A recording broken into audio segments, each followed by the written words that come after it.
Slip note করার পরে এখন আমাদের সুতাটা ধরা শিখতে হবে, কীভাবে সুতা ধরতে হয়। সুতাটা ধরা খুব ইম্পর্ট্যান্ট।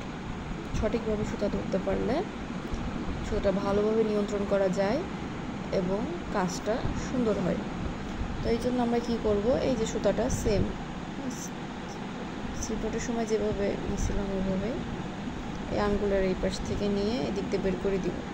ঠিক আছে, কোন মাথা দেখেন কোন দিক দিয়ে নিচ্ছি, দেখলে বুঝতে পারবেন। বের করে দিলাম, দিয়ে এই দুইটা আঙ্গুল, এইটা আর এইটা, এই দুইটা আঙ্গুল দিয়ে আমরা এই সুতাটা এইভাবে ধরব।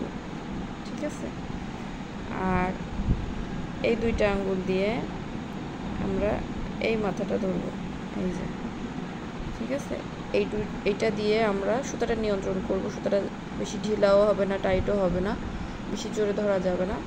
আর এই আঙ্গুলটা দিয়ে আমরা সুতার এই মাথাটা ধরে রাখবো, যাতে আমরা চেইনটা করতে পারি।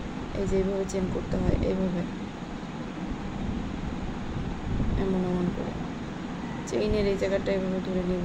এই আস্তে আস্তে করে এই দিক দিয়ে ছাড়বো, আর এই দিক থেকে এমন চেন তুলবো। এদিক থেকে আস্তে আস্তে ছাড়বো, এদিক থেকে এমন চেন তুলবো। ঠিক আছে, এই যে হাত আস্তে আস্তে আঙ্গুলটা এই যে যেইখান থেকে চেন হবে সেই দিকে কাছাকাছি চলে যাবে আঙ্গুল, এরকম এরকম। ঠিক আছে।